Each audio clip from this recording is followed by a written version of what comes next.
स्वागत है आपका हॉन्टेड टेल्स चैनल पर। अगर आप इस चैनल पर नए हैं तो सब्सक्राइब जरूर करें और हमारी डरावनी कहानियों की दुनिया में शामिल हो जाएं।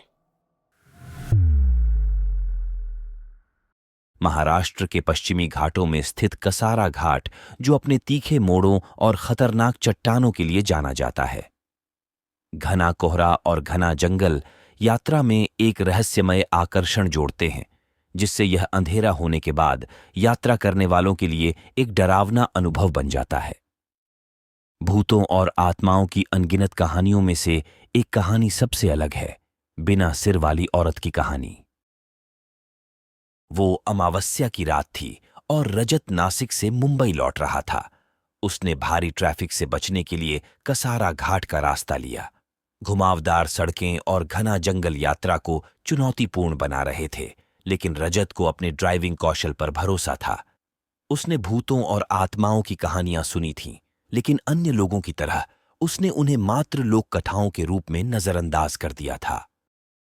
जैसे जैसे वह तेज मोड़ों से गुजर रहा था, कोहरा और भी घना हो गया, जिससे दृश्यता केवल कुछ मीटर तक सीमित हो गई। रजत ने अपनी गति धीमी कर दी। उसने हाथ स्टीयरिंग व्हील पर कसकर पकड़ रखे थे। सन्नाटा बेहद डरावना था। पेड़ों के पत्तों की सरसराहट मन में बेचैनी जगा रही थी। अचानक कोहरे के बीच उसने सड़क किनारे एक आकृति खड़ी देखी। वह एक औरत थी जो सफेद साड़ी में लिपटी हुई थी। अंधेरा काफी था। रजत को सिर्फ उसकी सफेद साड़ी दिखाई दे रही थी। रजत का दिल धड़कने लगा। उसने स्वाभाविक रूप से अपनी गति धीमी कर दी, ये सोचते हुए कि क्या उसे औरत की मदद करनी चाहिए।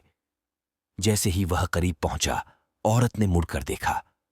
उस औरत को देखकर रजत का खून जैसे जम गया, गला सूख गया और हाथ पैर कांपने लगे, क्योंकि उस औरत का सिर नहीं था। साड़ी गर्दन के चारों ओर खून से सनी हुई थी और फिर भी वह वहां खड़ी थी, जैसे किसी का इंतजार कर रही हो। रजत ने घबराते हुए एक्सीलरेटर दबा दिया, उस भूतिया आकृति को पीछे छोड़ते हुए।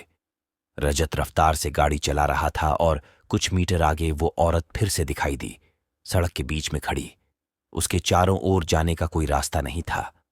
रजत ने आंखें बंद कर ली और गाड़ी दौड़ाई। गाड़ी उस औरत के आर पार चली गई।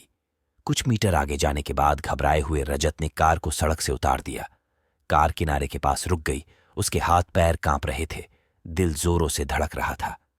भारी सांस लेते हुए उसने पीछे देखा। बिना सिर वाली औरत गायब हो गई थी।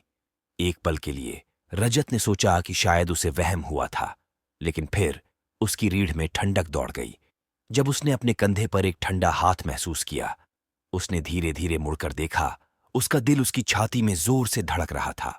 वह वहीं थी, पीछे की सीट पर बैठी हुई, बिना सिर के।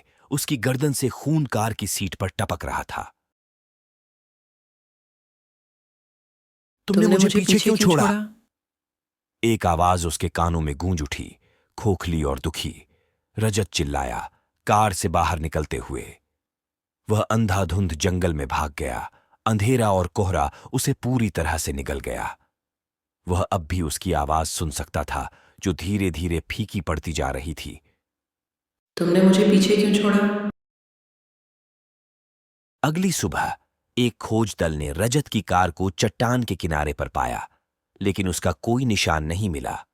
उसकी गुमशुदगी कसारा घाट की कहानियों में एक और रहस्य बन गई। स्थानीय लोग मानते हैं कि बिना सिर वाली औरत कभी एक दुल्हन थी, जिसे उसकी शादी की रात मार डाला गया था और सड़क किनारे छोड़ दिया गया था। उसकी आत्मा घाट पर भटकती है, किसी की मदद पाने की तलाश में। जो यात्री इस कहानी को सुनते हैं, वे अंधेरा होने के बाद कसारा घाट गलती से भी नहीं जाते, लेकिन जो लोग दुर्भाग्यवश उससे सामना करते हैं, वे कभी वापस नहीं आते। वे उस किंवदंती का हिस्सा बन जाते हैं। उनकी कहानियां गांव वालों के बीच फुसफुसाहट में सुनी जाती हैं।